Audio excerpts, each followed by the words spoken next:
എന്ത് ധൈര്യത്തിലാണ് നീ ഇവിടേക്ക് വന്നത്? സെക്യൂരിറ്റി, ഈ ദരിദ്രവാസിയെ ഒരു കാരണവശാലും അകത്തേക്ക് കടത്തിവിടരുത്. വിക്രം സാറിനെ ശല്യം ചെയ്യാൻ വേണ്ടി മാത്രമാണ് ഇവൻ ഇവിടേക്ക് വന്നത്. എടാ, ഞാൻ നിനക്കൊരു അഡ്വൈസ് തരാം. നീ ഒരു ദരിദ്രവാസിയാണെന്ന കാര്യം ആദ്യം നീ അക്സെപ്റ്റ് ചെയ്യണം, എന്നിട്ട് അതനുസരിച്ച് ജീവിക്കാൻ പഠിക്കണം. ദേവന്റെ സംസാരം കേട്ട് അഭിനവിന് ദേഷ്യം വന്നു. ദേവന്റെ മോശം പെരുമാറ്റം അവനെ മടുപ്പിച്ചിട്ടുണ്ടായിരുന്നു. അഭിക്ക് വേണമെങ്കിൽ ദേവന് മറുപടി കൊടുക്കാമായിരുന്നു. പക്ഷെ തന്റെ ഫോൺ എടുക്കുന്നതാണ് നല്ലതെന്ന് അവൻ കരുതി. അവൻ വിക്രമിനെ വിളിക്കാൻ പോവുകയായിരുന്നു. എന്നാൽ വിക്രമിനെ വിളിക്കുന്നതിന് മുൻപ് മറ്റൊരിടത്ത് കറുത്ത കണ്ണട വെച്ചൊരാൾ ഒരുങ്ങി നിൽക്കുന്നുണ്ടായിരുന്നു. ഇരുണ്ട കണ്ണടയും കഴുത്തിൽ സ്വർണമാലയും അയാൾ ധരിച്ചിരുന്നു. ഇപ്പോ കിട്ടിയ വാർത്തയാ, ടൈഗർ തിരിച്ചെത്തി. നിങ്ങൾ ഒരു വാക്ക് പറയുകയാണെങ്കിൽ. ആയിട്ടില്ല, അവനിപ്പോൾ വന്നതേ ഉള്ളൂ. അവൻ കുറച്ചൊന്ന് ആസ്വദിക്കട്ടെ. പിന്നെ ഈ തവണ അവനെ കൂട്ടിലടയ്ക്കാനുള്ള തെറ്റ് നമ്മൾ ചെയ്യരുത്.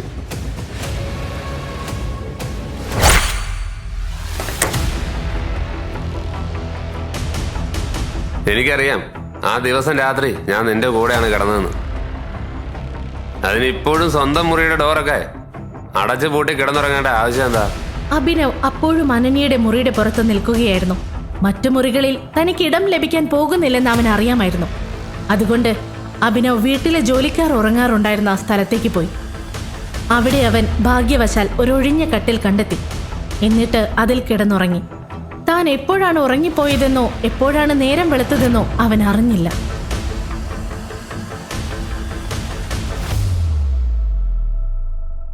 അവൻ എത്രയും പെട്ടെന്ന് തയ്യാറായി AK പ്രൈവറ്റ് ലിമിറ്റഡിലെത്തി.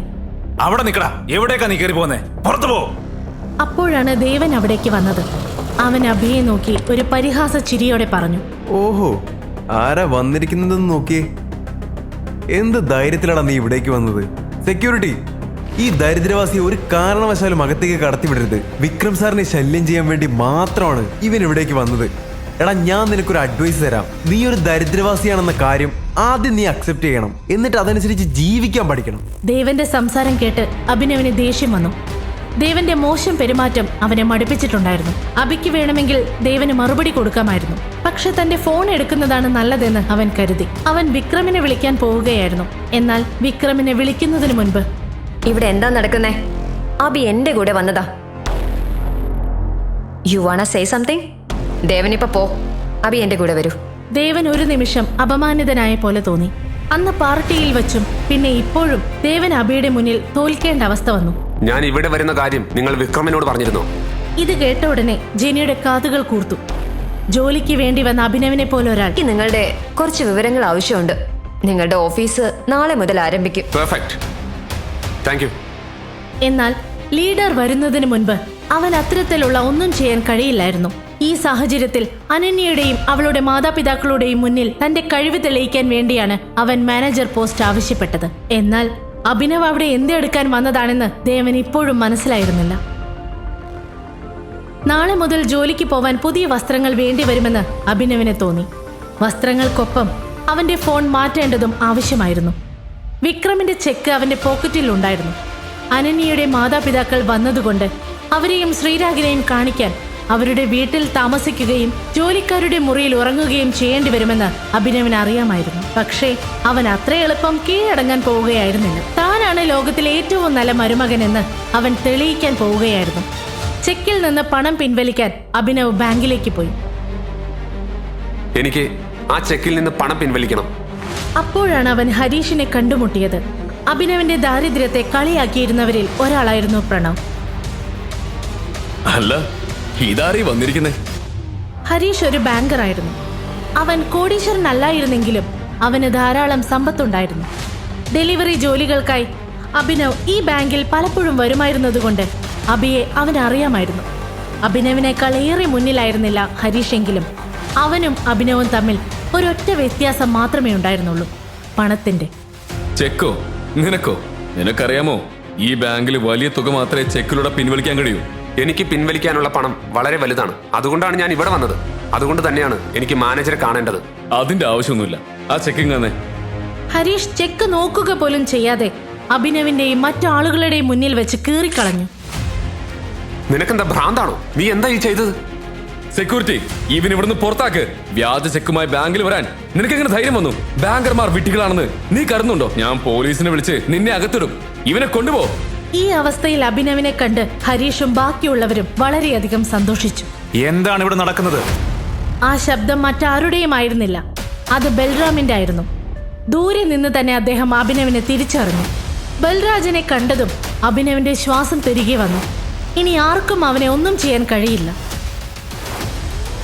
ക്ഷമിക്കണം സാർ, നിങ്ങൾ ഇങ്ങനെ ഇവിടെ വരുമെന്ന് ഞാൻ അറിഞ്ഞില്ല. ഞാനിപ്പോ ഇവനെ ഈ തട്ടിപ്പ് നടത്തുന്നതിൽ നിന്ന് തടയുകയായിരുന്നു.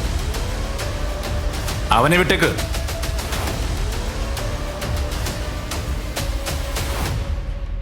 അഭിനവ് നിശബ്ദമായി ബൽരാജിനെ പിന്തുടർന്നു.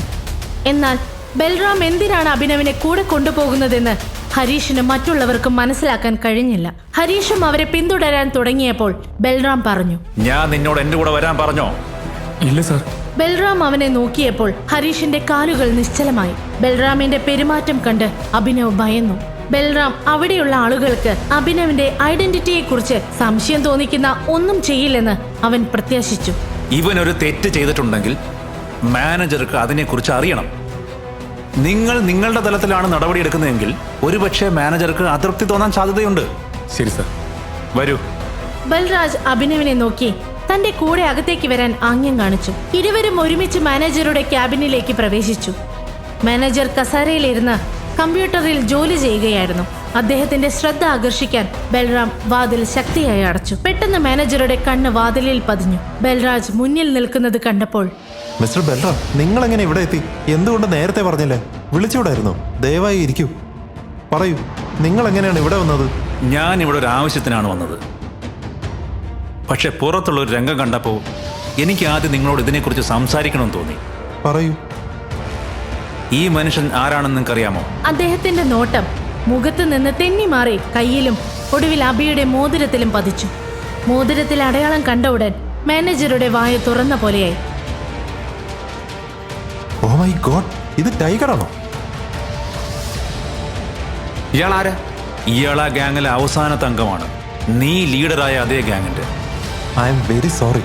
ദയവായി എന്നോട് ക്ഷമിക്കൂ. ടൈഗർ, നിങ്ങൾ ഇത്രയും കാലം ഇവിടെ ഉണ്ടായിരുന്നോ? നിങ്ങൾക്കായി ഞാൻ എന്താണ് ചെയ്തു തരേണ്ടത്? വേണ്ട, അതിൻ്റെ ഒന്നും ആവശ്യമില്ല. ഒരു കാര്യം മാത്രം ഓർത്ത് വെക്കൂ, ഇദ്ദേഹവും നിങ്ങളും അല്ലാതെ ഞാൻ ടൈഗർ ആണെന്ന് മറ്റാരും അറിയരുത്. ശരി സാർ. ടൈഗർ, നിങ്ങളെ കണ്ടതിൽ സന്തോഷമുണ്ട്. നിങ്ങൾ ഇവിടെ ഉള്ളത് കൊണ്ട് തന്നെ തീർച്ചയായും നിങ്ങൾ ഞങ്ങളെ എല്ലാ പ്രശ്നങ്ങളിൽ നിന്നും രക്ഷിക്കുമെന്ന് ഞങ്ങൾക്ക് ഉറപ്പുണ്ട്. അതൊക്കെ ഇദ്ദേഹം ചെയ്തോളും. പക്ഷെ ആദ്യം നിങ്ങൾ നിങ്ങളുടെ സ്റ്റാഫിനെ ഒരു പാഠം പഠിപ്പിക്കണം. അഥവാ ഞാൻ എൻ്റെ വഴിക്കൊരു പാഠം പഠിപ്പിച്ച പിന്നെ എന്താണ് സംഭവിക്കുന്നതെന്ന് നിങ്ങൾക്കറിയാമല്ലോ. എന്തുപറ്റി? അവരെന്താ ചെയ്തത്? അഭിനവിന് സംഭവിച്ച കാര്യങ്ങളെല്ലാം അദ്ദേഹം മാനേജറോട് പറഞ്ഞു. ഇത് കേട്ട ഉടൻ അദ്ദേഹത്തിന് രക്തം തിളച്ചു. അവൻ എങ്ങനെ അതിന് ധൈര്യം വന്നു?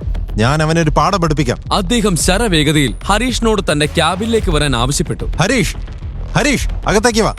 ഇതിനിടയിൽ ഹരീഷ് അവിടെ എത്തി. നീ എന്താണ് ചെയ്തത്? അവൻ കൊണ്ടുവന്ന ചെക്ക് കീറിയത് ആരാണ്? സാർ, ഇവനൊരു ഡെലിവറി ബോയ് ആണ്. അവൻ ബാങ്കിൽ കൊണ്ടുവന്നത് ഒരു വ്യാജ ചെക്കായിരുന്നു. അവൻ എന്താണ് വിചാരിച്ചത് ഇവിടെ ലോട്ടറി സിസ്റ്റം ആണെന്നോ? ഞാൻ കമ്പ്യൂട്ടറിൽ അവന്റെ ചെക്ക് വിവരങ്ങൾ പരിശോധിച്ചു. ഒരു ഡാറ്റയും ശരിയല്ലായിരുന്നു. നിനക്ക് ഉറപ്പാണോ? അതെ സർ. ഈ ഡെലിവറി ബോയ് കൊണ്ടുവന്ന ചെക്ക് ആരുടേതാണെന്ന് നിനക്കറിയാമോ? വിക്രം സാറിൻ്റെത്. എന്ത്? അതെ, നീ ഇയാളോട് ചെയ്തതൊക്കെ ശരി. പക്ഷെ നീ അദ്ദേഹത്തിന്റെ ചെക്കിനോട് ചെയ്തത് വിക്രം സാർ അറിഞ്ഞാൽ അദ്ദേഹം നിന്നെ എന്ത് ചെയ്യുമെന്ന് നിനക്ക് വല്ല ഊഹവുമുണ്ടോ? ചെക്ക് എവിടെ? സർ, ഇതാ. നിനക്കിതിന് എങ്ങനെ ധൈര്യം വന്നു? ഒരു കാര്യം ചെയ്യൂ, ഈ കീറിയ കഷ്ണങ്ങൾ ഓരോന്നായി നീ കൃത്യമായി പറക്കി വെക്ക്. എന്നിട്ട് പഴയ പോലെ ആക്ക്. സാർ എന്താ പറയുന്നേ? അതെ, ഈ ദൗത്യത്തിന് ശേഷം ഞാൻ നിന്നെ പുറത്താക്കുകയാണ്. You will be fired. Sir, പക്ഷെ ഞാൻ എന്താ ചെയ്തത്? നിന്നെ പിരിച്ചുവിടുമെന്ന് ഞാൻ പറഞ്ഞത് നീ കേട്ടു. പക്ഷെ അതിനു മുമ്പ് ഞാൻ പറഞ്ഞത് നീ കേട്ടില്ലേ?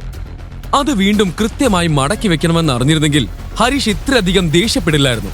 ഹരീഷ് മാനേജറെ നോക്കി. ഈ ചെക്ക് വിക്രം സാറിൻ്റെതാണ്. ഇത് കൃത്യമായി അടുക്കി വെക്കണം. അതിലെന്തെങ്കിലും വീഴ്ച നീ വരുത്തിയ ചവിട്ടി നിന്റെ നട്ടല് ഞാൻ ഓടിക്കും. പിന്നെ ലോകത്തെ ഒരു ബാങ്കിലും നിനക്ക് പിന്നെ ജോലി ചെയ്യാൻ കഴിയില്ല. ഇറങ്ങിപ്പോടാ. ഭയന്നു പോയ ഹരീഷ് അഭിനവിനെ നോക്കി. വിക്രം കൊടുത്ത ചെക്കിന്റെ കാര്യത്തിലും മാനേജറുടെ ഭാഷയിലും ഹരീഷ് എന്താണ് സംഭവിക്കുന്നതെന്ന് മനസ്സിലാവാതെ അവിടെ നിന്നും പോയി. എന്നിട്ട് അവൻ ചെക്കിന്റെ കഷ്ണങ്ങൾ മടക്കാൻ തുടങ്ങി. തന്റെ പരാതിയുമായി മാനേജറുടെ അടുത്തേക്ക് വന്നത് നന്നായെന്ന് അഭിനവിനുള്ളിൽ തോന്നി. എന്നാൽ ഹരീഷ് ഇതുപോലെ എത്രയോ പേരോട് മോശമായി പെരുമാറിയിട്ടുണ്ടാവാം. മറുവശത്ത് ബൽറാമും അദ്ദേഹത്തിന്റെ മാനേജറും എന്തുകൊണ്ടാണ് ഒരു ഡെലിവറി ബോയിയെ ഒരു ഭിക്ഷക്കാരനെ സഹായിക്കുന്നതെന്ന് ഹരീഷിന് മനസ്സിലാക്കാൻ കഴിഞ്ഞില്ല. ഒടുവിൽ ഹരീഷ് വളരെ കഷ്ടപ്പെട്ട് ചെക്ക് മടക്കി. I am really very sorry. എന്നാലും ടൈഗർ, ഇത്രയും വർഷം നിങ്ങൾ എവിടെയായിരുന്നു? ആദ്യം നിങ്ങളിത് പറയൂ. എന്റെ അച്ഛനുമായി നിങ്ങൾക്ക് എങ്ങനെയാണ് ബന്ധം? ഞാൻ അദ്ദേഹത്തിന്റെ ടീമിലെ ഒരു അംഗമാണ്. ശ്രദ്ധിക്ക്, ടൈഗർ തിരിച്ചെത്തിയിരിക്കുന്നു. പക്ഷെ ലീഡറിന്റെ വരവിനെ കുറിച്ച് ആരും അറിയരുത്, ഇല്ലെങ്കിൽ കളി മാറും. ബൽറാം സാർ പറഞ്ഞത് ശരിയാണ്. ഞങ്ങൾ സിംഹങ്ങൾക്കിടയിൽ ഒരു ഒളിഞ്ഞു നിൽക്കുന്ന ഒരു മറയുണ്ട്. അത് നമ്മുടെ ശത്രുക്കൾക്ക് എല്ലാ വിവരങ്ങളും നൽകും. അതുകൊണ്ട് നമ്മൾ തീർച്ചയായും ശ്രദ്ധിക്കണം ടൈഗർ. നിങ്ങൾ എന്താണ് ഉദ്ദേശിക്കുന്നത്? ഒറ്റുകാരനോ? അതെ, ഇതിനെക്കുറിച്ച് ലീഡർ നിങ്ങളോട് വിശദമായി പറയും. അതുവരെ ഈ മറയിൽ നിന്ന് പുറത്തിറങ്ങരുത്, ഇരുട്ടി തന്നെ നിൽക്കണം. ആ സമയം നിങ്ങളുടെ അച്ഛന്റെ, അതായത് ഞങ്ങളുടെ സഞ്ജയന്റെ കൊലയാളിയെ കുറിച്ച് ഞങ്ങളോട് പറയൂ. കൂടാതെ ഈ ചെന്നായെക്കുറിച്ചും.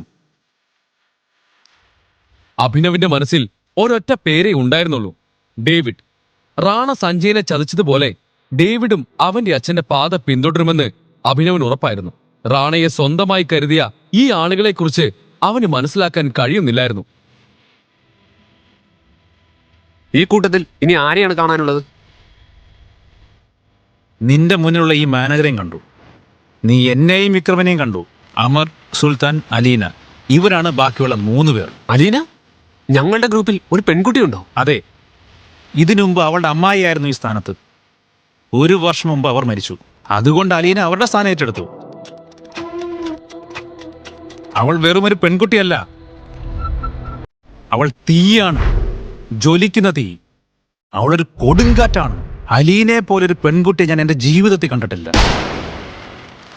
രൂപം, ബുദ്ധി, ആറ്റിറ്റ്യൂഡ്, ഇവയെല്ലാം അവൾക്കുണ്ട്. എനിക്കൊന്നും മനസ്സിലാവുന്നില്ല. അവൾ വാശിക്കാരിയാണ്. എന്റെ വാശിയേക്കാൾ കുറവാണ് അവളുടെ വാശിയെന്ന് തോന്നുന്നു. ഞങ്ങളുടെ ഗ്രൂപ്പിലെ ഒരേ ഒരു പെൺകുട്ടിയാണ് അവൾ എന്ന് പറയാം. പക്ഷേ അവളെ പറഞ്ഞു മനസ്സിലാക്കാൻ ഞങ്ങൾക്കാർക്കും കഴിയില്ല. ഇത് കേട്ട ഉടൻ എവിടേക്കാണ് ബൽറാം സംസാരിച്ചു വരുന്നതെന്ന് അഭിനവിന് മനസ്സിലായി. താനാണ് ടൈഗർ എന്ന് അലീനയെ ബോധ്യപ്പെടുത്തുക, അത് അഭിനവിന് ബുദ്ധിമുട്ടുള്ള കാര്യമായിരിക്കും. എന്നിട്ടും ഈ വെല്ലുവിളി ഏറ്റെടുക്കുന്നത് അഭിനവ് ആസ്വദിക്കുകയായിരുന്നു.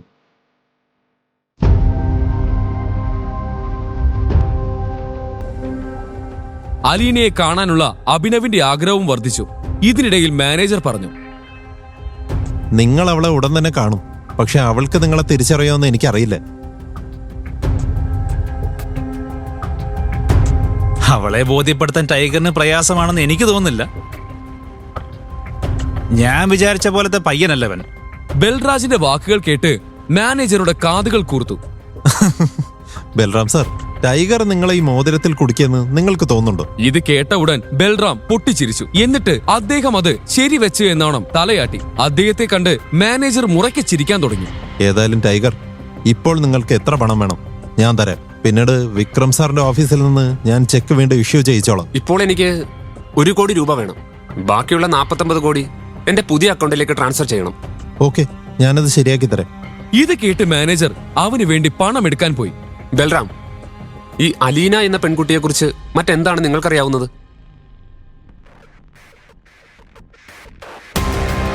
എനിക്കെല്ലാം അറിയാം, പക്ഷെ നിങ്ങൾ ഉദ്ദേശിക്കുന്ന പോലെയൊന്നുമല്ല. ഇല്ല, ഞാൻ ഉദ്ദേശിച്ചത് ബൽറാം, നിങ്ങൾക്ക് ഞാൻ എന്താ ഉദ്ദേശിച്ചതെന്ന് അറിയാമല്ലോ. അതെ അതെ, നിങ്ങൾ ഉദ്ദേശിച്ചത് എനിക്കറിയാം. അവൾക്ക് ദേഷ്യം വരാനോ അല്ലെങ്കിൽ സ്വയം ദേഷ്യപ്പെടാനോ അവസരം കൊടുക്കരുത്. ഒരു പട്ടിയെ പോലെ അവളുടെ പിന്നാലെ നടക്കരുത്. ഒട്ടും തമാശ പറയരുത്. തമാശ പറയുന്നവരെ അവൾ കൊല്ലും. ഏതായാലും ടൈഗർ, നിങ്ങൾക്കിപ്പോൾ ഒരു കാറ് വേണം. ഞാൻ എൻ്റെ മാനേജറോട് പറയാം. നിങ്ങൾ ഇവിടുന്ന് നേരെ ഗ്ലോ മോട്ടേഴ്സിലേക്ക് പോകൂ. അവിടെ ഒരു കാർ നിങ്ങൾക്കായി കാത്തിരിക്കുന്നുണ്ടാവും. ഞാൻ ഇപ്പം തന്നെ പണം നൽകുകയാണ്. നിങ്ങൾക്ക് തോന്നുമ്പോൾ എനിക്ക് ഇരട്ടിയെ തിരിച്ചെന്നാൽ മതി.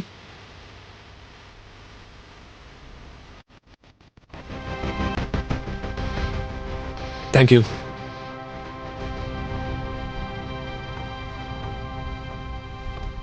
അവൻ ബാങ്കിൽ നിന്നും പണമെടുത്തു. എന്നാൽ ആ തിരക്കിൽ ബൽറാം തനിക്ക് വേണ്ടി ഏത് കാറാണ് ബുക്ക് ചെയ്തതെന്ന് ചോദിക്കാൻ അവൻ മറന്നു.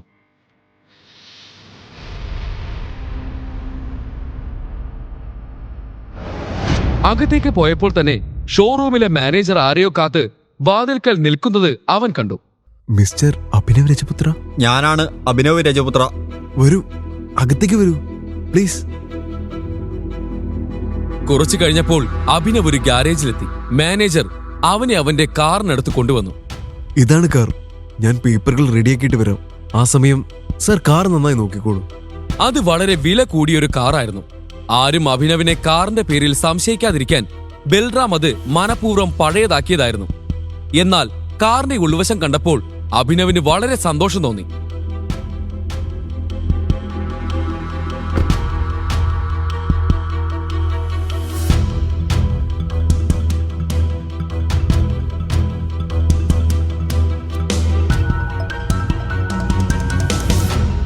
ഹലോ, ഇതെന്താ അഭിനവ്? നിങ്ങൾ കാർ എടുക്കുകയാണോ? നിങ്ങൾ ആരാ? നിങ്ങൾക്ക് എന്താ വേണ്ടത്? ഞാൻ റോഷ്നി, നിങ്ങളുടെ ഭാര്യയുടെ കൂട്ടുകാരിയാണ്.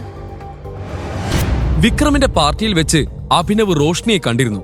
അന്ന് അഭിനവ് അവളോട് സംസാരിച്ചില്ലെങ്കിലും പാർട്ടിയിൽ വെച്ച് അവൾ തുടർച്ചയായി അഭിനവിനെ നോക്കുന്നുണ്ടായിരുന്നു. അഭിനവ് ഈ ലോകത്തിന് കാണിച്ചു കൊടുക്കുന്ന ഒന്നും യഥാർത്ഥമല്ലെന്ന് അവൾക്ക് സംശയമുണ്ടായിരുന്നു.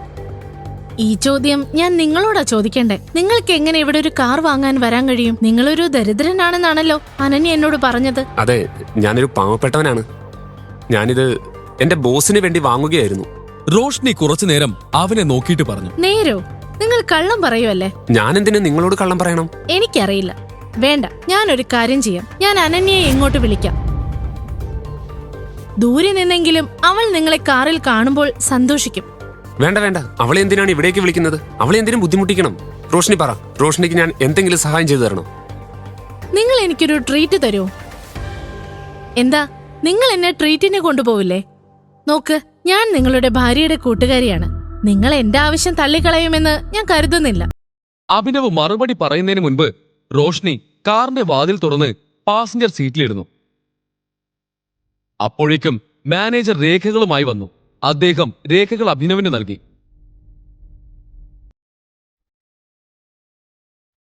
അഭിനവും ഡ്രൈവിംഗ് സീറ്റിലിരുന്നു. റോഷ്നി ഒരു സമ്പന്ന കുടുംബത്തിൽ നിന്നാണ് വരുന്നതെന്ന് അവൻ അറിയാമായിരുന്നു. ഈ സാഹചര്യത്തിൽ അവൻ അവളെ വിക്രമിന്റെ ഹോട്ടലിലേക്കാണ് കൊണ്ടുപോയത്. വഴിയിലുടനീളം ചഹദ് അഭിനവിനെ തന്നെ നോക്കിക്കൊണ്ടിരുന്നു. അവൾക്ക് തന്നിൽ നിന്ന് എന്താണ് വേണ്ടതെന്ന് അഭിനവിന് മനസ്സിലാക്കാൻ കഴിഞ്ഞില്ല. വിക്രമിന്റെ ഹോട്ടലിന്റെ താഴെ അഭിനവിന്റെ കാർ പാർക്ക് ചെയ്തു. ബിസിനസ്സിൽ ഈ വിക്രം ആരെ അനുസരിക്കില്ല, മനസ്സിലായോ? ശരി, ഞാൻ നിങ്ങളെ പിന്നെ വിളിക്കാം ടൈഗർ.